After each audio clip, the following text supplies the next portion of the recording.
नमस्कार दोस्तों, doctor Rakesh Gupta show में आज बात करेंगे देश के गृह मंत्री और बीजेपी के चाणक्य अमित शाह के बारे में। कहा जाता है कि अमित शाह जो प्रण एक बार कर लेते हैं उसे किसी भी कीमत पर पूरा करते हैं। दिल्ली चुनाव में बीजेपी ने अवैध बांग्लादेशी घुसपैठियों का मुद्दा बड़े जोर शोर से उठाया था। रेखा गुप्ता के सीएम बनते ही अमित शाह के दिशा निर्देश पर दिल्ली में अवैध बांग्लादेशियों पर कार्रवाई शुरू हो गई है। इसकी मॉनिटरिंग अमित शाह खुद कर रहे हैं, तभी तो दिल्ली में जो कार्रवाई हो रही है उसकी गूंज पूरे देश भर में सुनाई दे रही है। 16 मार्च को एक गुप्त सूचना के आधार पर पुलिस ने दिल्ली के कृष्णा नगर इलाके में दिलावर खान नामक एक व्यक्ति को हिरासत में लिया। शुरुआती पूछताछ में उसने खुद को पश्चिम बंगाल का निवासी बताया। जब सख्ती से पूछताछ और सत्यापन किया गया तो पता चला कि वो बांग्लादेश के खुलना जिले का निवासी है। इसके बाद पुलिस ने दिल्ली एनसीआर के अलग अलग हिस्सों में अवैध रूप से रह रहे 6 और बांग्लादेशी नागरिकों की पहचान की। हिरासत में लिए गए लोगों में कई तो नदी के रास्ते अवैध रूप से भारत में दाखिल हुए थे।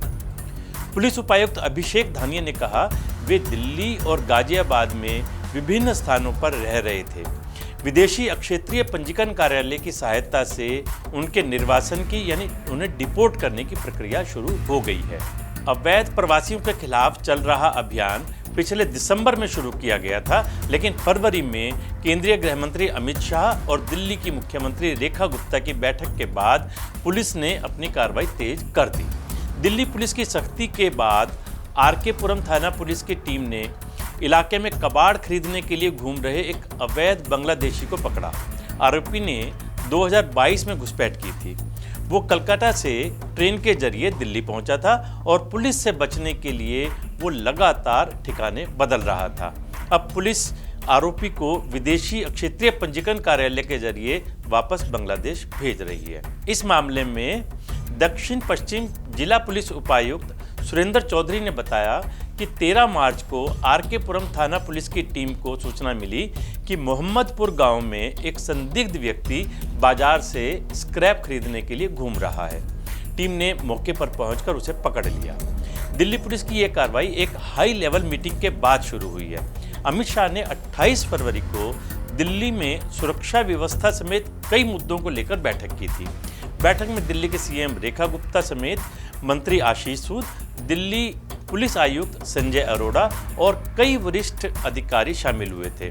इस बैठक में बांग्लादेशी और रोहिंग्या घुसपैठियों के मददगारों के खिलाफ सख्त कार्रवाई का निर्देश दिया गया था।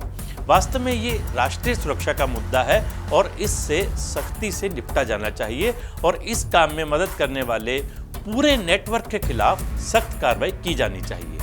अमित शाह के कड़े रुख का ही नतीजा है कि दिल्ली में अवैध बांग्लादेशी नागरिकों में खौफ पैदा हो गया है और पुलिस की धरपकड़ में वो लगातार पकड़े जा रहे हैं। दिल्ली में सरकार बनने के महीने भर के भीतर ही जिस तरह से बीजेपी ने अवैध बांग्लादेशी नागरिकों पर कार्रवाई शुरू की है, उससे अमित शाह के इस संकल्प का पता चलता है कि वो देश की सुरक्षा को लेकर कितने चिंतित रहते हैं। लगता है दिल्ली में बीजेपी की सरकार बनने के बाद कानून व्यवस्था सुधरेगी, क्योंकि ये रोहिंग्या और बांग्लादेशी छोटे मोटे अपराधों में लिप्त रहते थे। नमस्कार।